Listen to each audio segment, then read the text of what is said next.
नमस्कार साथियों, मेरा नाम है मयंक गौतम और आप सभी का स्वागत है आपके अपने हिंदी वाले गुरुजी चैनल में।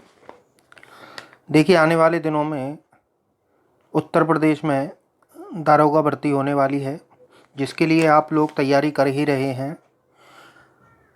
पिछली परीक्षा 2017 में आयोजित हुई थी, जो विभिन्न चरणों में हुई थी। तो आज हम उसी परीक्षा में हुए प्रश्न पत्र को हल करने की कोशिश करेंगे।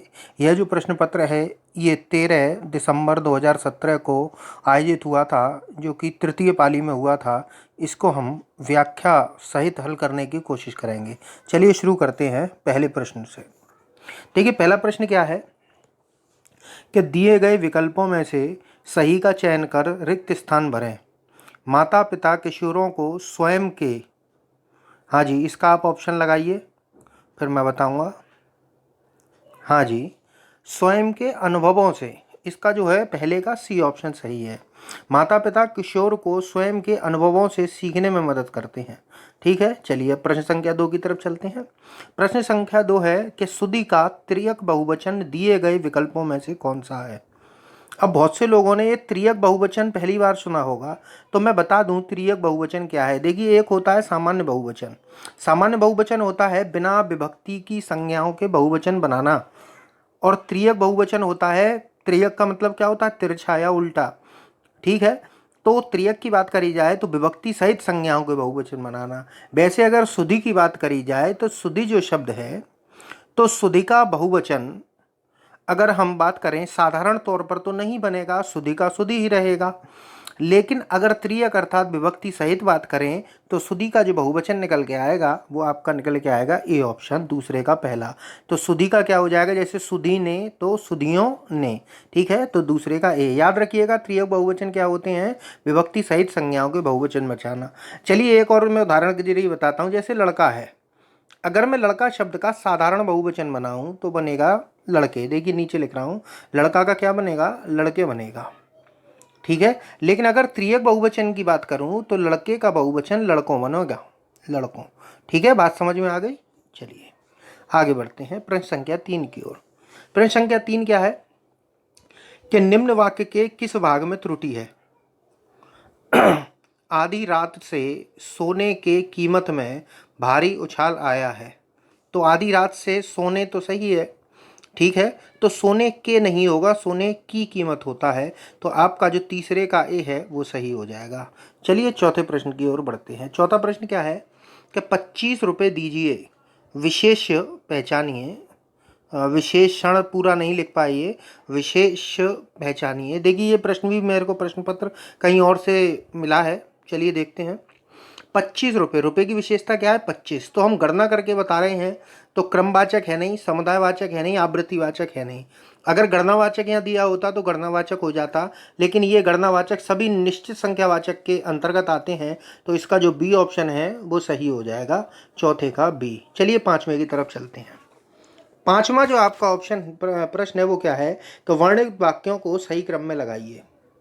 तो देखिए सही क्रम में लगाने पे अगर हम आएंगे तो आप लगा कर देखिए, फिर मैं बताता हूं। हाँ जी, चलिए देखते हैं। पहले नंबर पर तो आएगा आपका सी। ऐसे नंबर लिख लिया करिए कि महाराज जनक के जीवन में कोई भूलें हो गई थीं, कोई लिखी गया है कई भूलें हो गई थीं। मरने पर उन्हें यमलोक जाना पड़ा, वहां उनसे कहा गया कि नरक चलो। अब इसके बाद में कौन से आएगा, पहला। तीसरे पर उन्हें क्या स्वर्ग क्या नरक वे प्रसन्नता पूर्वक चले गए, महाराज जनक तो ब्रह्मज्ञानी थे। ठीक है, तो अब अगर बात करी जाए तो बहुत से लोग इसका डी पहले लगा सकते हैं और ए बाद में लगा सकते हैं। तो देख लेते हैं दोनों ही तरीके से कि चलो नरक चलो, उन्हें क्या स्वर्ग क्या नरक वे प्रसन्नता पूर्वक चले गए, महाराज जनक तो ब्रह्मज्ञानी थे। लेकिन ये अटपटा लग रहा है। अब इसको उल्टा करके देखते हैं। मरने पर उन्हें यमलोक जाना पड़ा, वहां उनसे कहा गया कि नरक चलो, महाराज जनक तो ब्रह्मज्ञानी थे, उन्हें क्या स्वर्ग क्या नरक वे प्रसन्नता पूर्वक चले गए। तो इसका जो बी ऑप्शन है वो सही हो जाएगा, जो पांचवें का है, बी ऑप्शन। चलिए छठे की तरफ चलते हैं। छठा प्रश्न है कि निम्न दिए गए विकल्पों में से सही का चयन कर रिक्त स्थानों को भरें। अगर विद्यार्थी खाली स्थान होंगे तो देश का भविष्य रिक्त स्थान होगा। बताइए इसमें क्या क्या भरा जा सकता है। चलिए देखते हैं। अगर विद्यार्थी आदर्शवादी होंगे तो देश का भविष्य उज्जवल होगा। तो ठीक है, तो आपका कौन सा सही हो जाएगा? सी ऑप्शन सही हो जाएगा। चलिए 7वें प्रश्न की ओर बढ़ते हैं। 7वां प्रश्न क्या है कि जो मैं ऐसा जानती रे खाली स्थान किया दुख होए, नगर खाली स्थान पीटती रे प्रीत ना करियो कोई। असल में ये जो उदाहरण है, एक फिल्म आई थी बंटवारा, 1989 में एक फिल्म आई थी, उसका ये गीत भी है, उसमें एक गीत है और अनुराधा जी ने गाया है। चलिए इसका ऑप्शन देख लेते हैं। जो 7वें का ऑप्शन है वो डी है।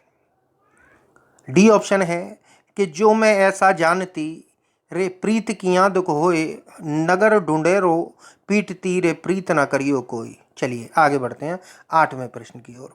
8वां प्रश्न है आपका कि मेज का सामान्य बहुवचन दिए गए विकल्पों में कौन सा होगा। देखिए अब सामान्य पूछा है, तो मेज का अगर हम सामान्य देखेंगे तो मेज का सामान्य होगा मेज है। मेज स्त्रीलिंग है, ठीक है। और यदि ये त्रियक पूछता तो हो जाता मेजों, ठीक है। तो क्या हो जाएगा? मेजें। मेजें कौन से ऑप्शन में? आपके सी में है, तो 8वें का सी ऑप्शन हो जाएगा। चलिए 9वें प्रश्न की ओर चलते हैं। 9वां प्रश्न क्या कह रहा है कि निम्न वाक्य में किस भाग में त्रुटि है। मृत्यु के मुख में जा रहा व्यक्ति सदैव सच को बोलता है। चलिए आप अपना ऑप्शन लगाइए, फिर मैं बताता हूं इसको। हाँ जी, चलिए देखते हैं। असल में सच बोलता है, सच को नहीं बोलता, क्योंकि सच जो है इसका निर्जीव कर्म है और निर्जीव कर्म के साथ कोई विभक्ति नहीं आती है, तो इसका नमे का ए ऑप्शन सही हो जाएगा। तो नमे का कौन सा ऑप्शन है? ए। चलिए 10वें प्रश्न की तरफ चलते हैं। नाटक स्कंदगुप्त की रचना किसने की है। तो ये बहुत प्रसिद्ध रचना है, कई बार परीक्षाओं में पूछी गई है। इसका ऑप्शन आप लगाइए। हाँ जी, इसका ऑप्शन सही हो जाएगा जयशंकर प्रसाद। ठीक है, चलिए 11वां। आसमान का रंग नीला है, विशेष पहचान है। देखिए कई लोगों ने इस प्रश्न का उत्तर गलत लगवाया है और ये जो मैं लेकर आया हूँ ये एक किताब में दिया था, उसमें भी इसका उत्तर गलत लगाया हुआ है। चलिए मैं बताऊंगा आपको सही क्या है और प्रमाणित करके बताऊंगा। चलिए आप लगाइए इसका कि आसमान का रंग नीला है, विशेष क्या है इस वाक्य का। चलिए हाँ जी, देखते हैं इसका उत्तर है रंग। बहुत सी किताबों में आसमान इसका विशेष्य दे रखा है। अब जरा आप खुद देखिए, आसमान और रंग के बीच में का आ रहा है, तो आसमान है संबंध कारक के रूप में, तो ये तो बिल्कुल अलग चीज हो जाती है। और रंग की विशेषता क्या है कि रंग है नीला, तो ये जो नीला शब्द है वो रंग की विशेषता बता रहा है, इसलिए रंग हो जाएगा यहाँ विशेष आपका। ठीक है, आसमान नहीं होगा, याद रखिएगा। चलिए विशेष्य पूछा है। हाँ जी, हाँ जी। उच्छल के 3 समानार्थी शब्द दिए गए हैं, एक शब्द समानार्थी नहीं है, उस शब्द का चयन करें और समानार्थी नहीं है उसको बताएं। ठीक है, 12वां लगाइए आप। अक्कड़, निरंकुश, उद्दंड और भुक्कड़। हाँ जी, लगा लिया होगा आपने। चलिए इसका डी ऑप्शन सही है, भुक्कड़ नहीं है। ठीक है, अक्कड़, निरंकुश, उद्दंड और उच्छल एक ही चीज होती है। चलिए अब बात करते हैं प्रश्न संख्या 13 की। 13 है, विचित्र के 3 समानार्थी शब्द दिए गए हैं, एक शब्द समानार्थी नहीं है, उस शब्द का चयन करें जो समानार्थी नहीं है। ऑप्शन है भिन्न, अनूठा, विलक्षण और रहस्यमय। लगाइए आप अपना ऑप्शन।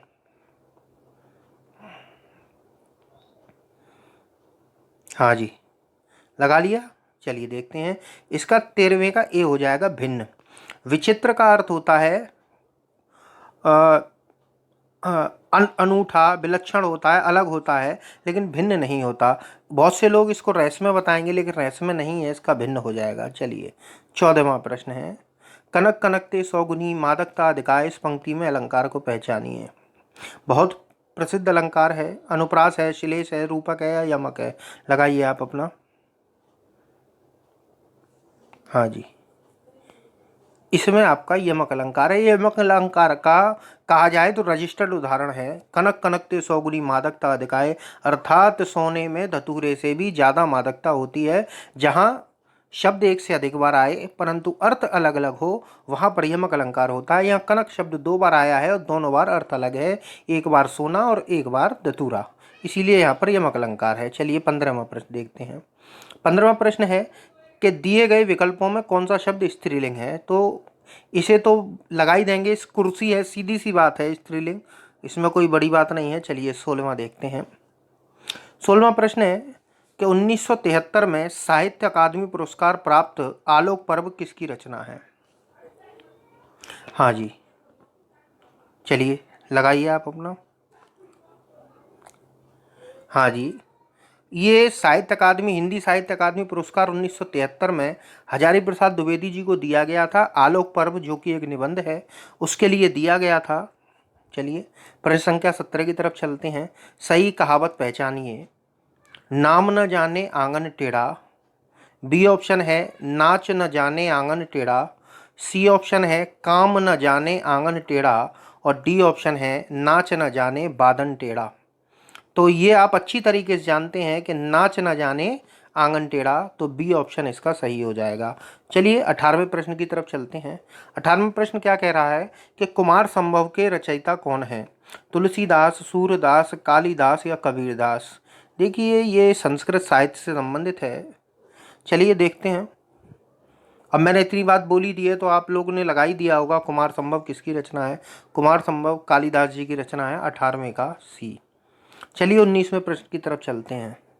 रहीमन पानी राखिए बिन पानी सब सून, पानी गए न उबरे मोती मानुष चून।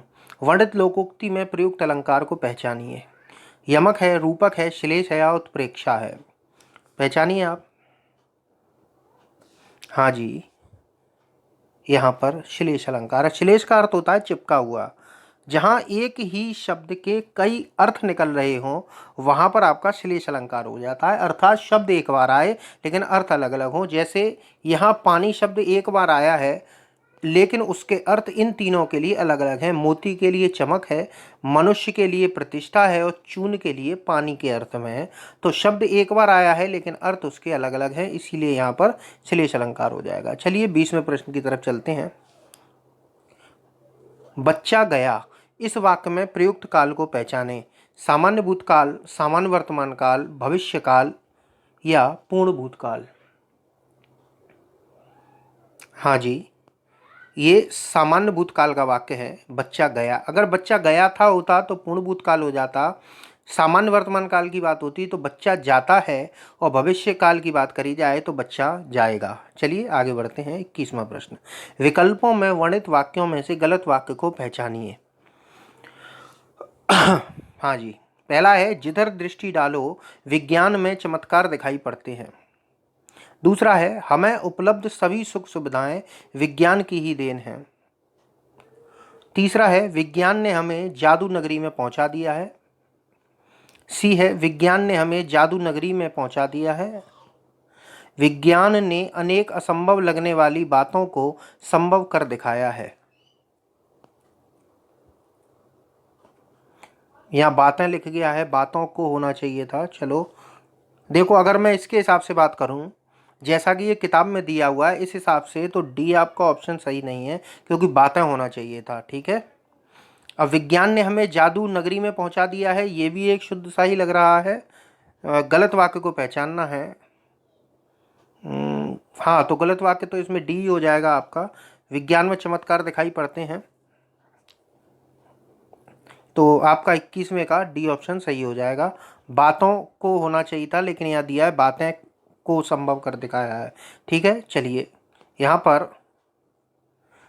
संज्ञा संबंधी अशुद्धि है डी, बातें की जगह वर्तनी संबंधी अशुद्धि भी मान सकते हैं। चलिए 22वां प्रश्न है कि दिए गए विकल्पों में अनुकूल का विरुद्धार्थी शब्द कौन सा। विरुद्धार्थी का मतलब विलोम शब्द पूछ रहा है आपसे। चलिए ऑप्शन लगाइए। अन्याय, नियमित, नकली या प्रतिकूल। हाँ जी, ये बहुत फेमस है, कई बार आ चुका है। अनुकूल का प्रतिकूल होगा। चलिए 23वें प्रश्न की तरफ चलते हैं कि वर का स्त्रीलिंग बताइए। वर, हाँ जी 23वां है। लगाइए, वहू, दुल्हन, बधू और बारी। हाँ जी, इसका बधू हो जाएगा। सी ऑप्शन है, बर का बधू होता है, बहू नहीं होता। ठीक है, चलिए 24वें प्रश्न की तरफ चलते हैं। राम साधु तुम साधु सुजाना, राम मातु भली मैं पहचाना, वर्णित लोकोक्ति में प्रयुक्त अलंकार पहचानिए। हाँ जी, देखिए अलंकार इसमें इतने ज़्यादा डिटेल में दिए हुए हैं ऑप्शन में कि इनके बारे में लगता है मुझे डिटेल में पढ़ाना ही पड़ेगा। जैसे वर्णित लोकोक्ति पहला है इसका ऑप्शन विभावना, दूसरा है विशेषोक्ति, तीसरा है व्याज निंदा और चौथा है व्याज स्तुति। चलिए लगाइए। हाँ जी, यहाँ पर है व्याज निंदा। देखिए व्याज निंदा और व्याज स्तुति में अंतर समझ लीजिए। देखिए व्याज स्तुति का अर्थ है कि जहाँ पर किसी की बुराई करी जाए लेकिन वो बुराई ना लग के उसकी प्रशंसा प्रतीत हो तो वहाँ व्याज स्तुति होता है। और व्याज निंदा वहाँ होता है जहाँ किसी की प्रशंसा की जाए लेकिन वो उसकी निंदा जैसा प्रतीत हो, वहीं क्या हो जाता है, आपका व्याज निंदा हो जाता है। जैसे इसका मैं उदाहरण की अगर बात करूं तो ये केकई और दशरथ के संवाद से संबंधित है। दशरथ बोल चुके उसके बाद में केकई क्या कहती हैं कि राम साधु हैं। राम साधु मतलब राम अच्छे हैं तुम्हारे, तुम साधुओं की तरह हो, राम की माता भी साधु है, भला मैं पहचानी, मैं इन सबको पहचान चुकी हूँ। तो कहने का मतलब ये है कि वो कह रही हैं कि हाँ तुम अच्छे हो, तुम्हारा बेटा अच्छा है और राम की माता अच्छी हैं, मैं सबको अच्छी तरीके से पहचान लिया है। तो ऐसा कभी कभी लोग व्यंग में भी कहते हैं ना, हाँ हम तो तुम्हें बहुत अच्छी तरीके से जानते हैं। तो बहुत अच्छी तरीके से जानते हैं, कभी कभी ये क्या होता है निंदा के तौर पर भी प्रयोग होता है। तो यहाँ पर जो आपका ऑप्शन है वो सी सही हो जाएगा। ठीक है, तो सी ऑप्शन है व्याज निंदा। चलिए 25वें प्रश्न की तरफ चलते हैं। 25वां है, लड़कों में लड़का बूढ़ो, इस मुहावरे का अर्थ बताएं। चलिए पहला है सरप्रिय होना, बहरूपिया होना, कुशल खिलाड़ी होना, सभी के साथ खेलना। हाँ जी 25वें का ऑप्शन ए सही है, सरप्रिय होना। ठीक है, चलिए 26वां है, नदी का पर्यायवाची शब्द इनमें से कौन सा नहीं है।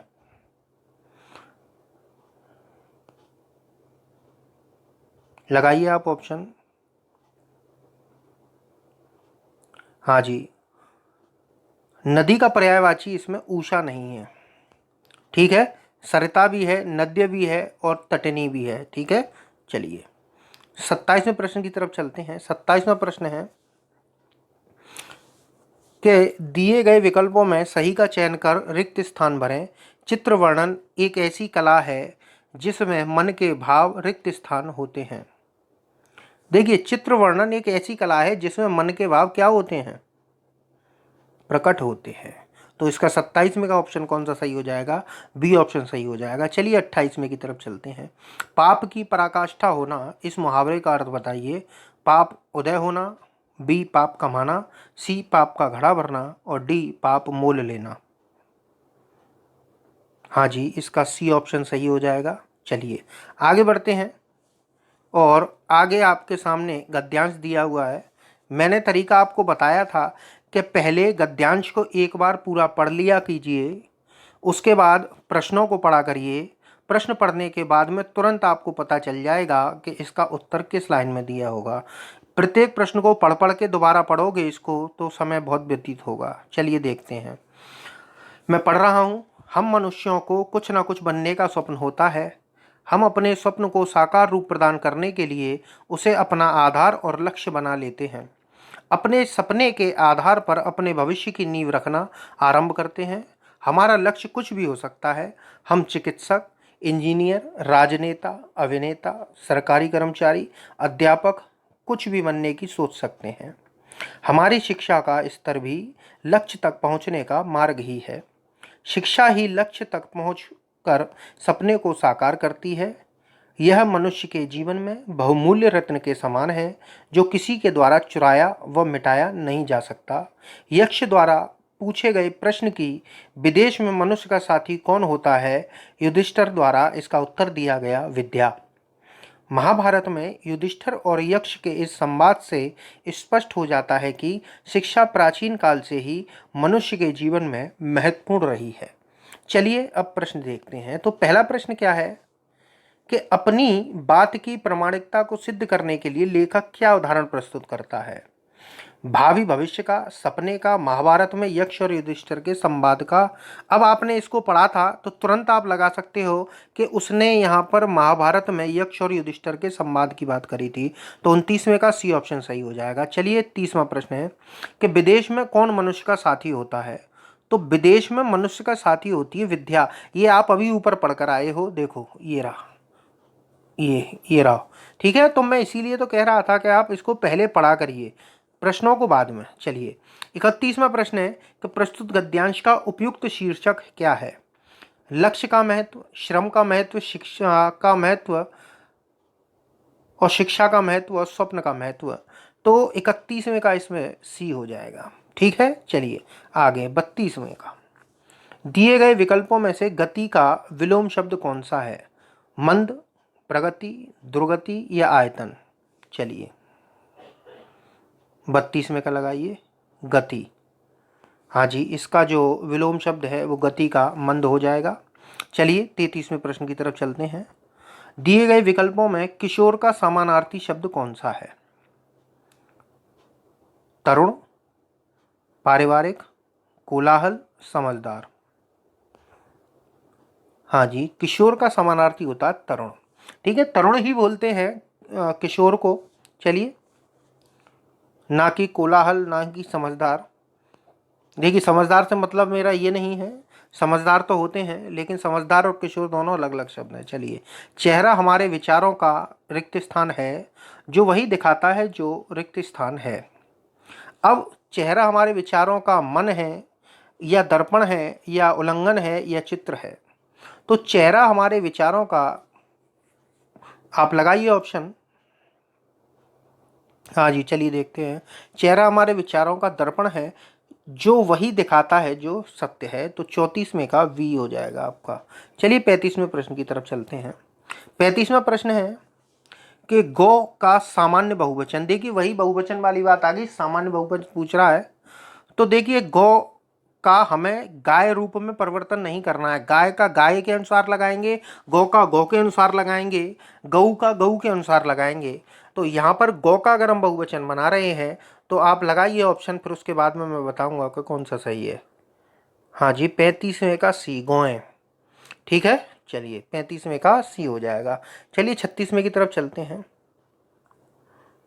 सन 1974 में साहित्य अकादमी पुरस्कार प्राप्त शिव मंगल सिंह सुमन की रचना मिट्टी की बारात किस विधा की कृति है? नाटक था, उपन्यास थी, कथा था या काव्य था? बताइए आप 36वें प्रश्न का। हाँ जी, ये जो इनकी मिट्टी की बारात है ये काव्य थी। तो माफ़ कीजिएगा, 36वें का डी ऑप्शन सही हो जाएगा। 37वां है कि रिक्त स्थान चंगा तो कठौती में रिक्त स्थान। लोकोक्ति को पूरा करने के लिए सही विकल्प का चयन कीजिए। ये मेरे हिसाब से तो प्रत्येक का सही हुआ होगा कि मन चंगा तो कठौती में गंगा। चलिए 38वें प्रश्न की तरफ चलते हैं। 38वां प्रश्न क्या कह रहा है कि जब कोई मर्यादा को रिक्त स्थान जाता है तो अपनी रिक्त स्थान खो बैठता है। अब क्या कर मर्यादा को क्या जाता है? लांग जाता है, भूल जाता है, खो जाता है या नज़रअंदाज जाता है? तो 38वें की बात करी जाए तो इसका ए ऑप्शन सबसे ज़्यादा उपयुक्त लग रहा है कि जब कोई मर्यादा को लांग जाता है तो अपनी गरिमा खो देता है। ठीक है, चलिए 39वां। हाँ जी, सही वाक्य का चयन करिए। खेल कूद को, सही वाक्य निकलवाया है आपसे, गलत नहीं है। खेल कूद को शिक्षा के अनिवार्य अंग मान महत्व दिया जाता है। ये भी अशुद्ध सही लग रहा है। चलिए आप लगा लीजिए ऑप्शन पढ़ के। शरीर को स्वस्थ रखने का एक ही साधन खेल भी है। क्रिकेट, टेनिस या कोई भी खेल को खेलने से हमारा शरीर तो चुस्त और तंदुरुस्त बनता ही है, समाज में खिलाड़ियों को आदर प्रदान किया जाता है। ठीक है, चलिए देखते हैं। हाँ जी, देखिए सही वाक्य देखा है तो देखते हैं पहले गलत। खेल कूद को शिक्षा के अनिवार्य अंग मान महत्व दिया जाता है, अंग मान कर महत्व दिया जाता है, तो ये अशुद्ध है। शरीर को स्वस्थ रखने का एक ही साधन खेल भी है, या तो एक ही लगा लो या भी लगा लो, तो ये भी अशुद्ध हो जाता है। तो ये अगर वाक्य शुद्ध करना होता तो शरीर को स्वस्थ रखने का एक साधन खेल भी है, ये सही हो जाता। चलिए अगले पे आते हैं। क्रिकेट, टेनिस या कोई भी खेल को खेलने से हमारा शरीर तो चुस्त और तंदुरुस्त बनता ही है।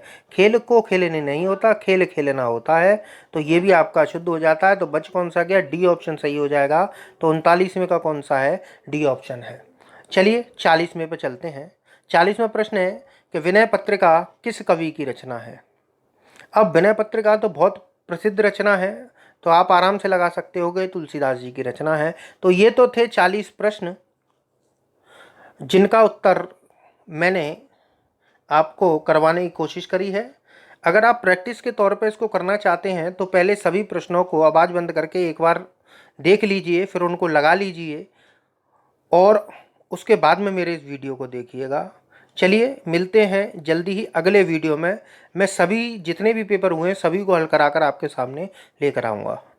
नमस्कार।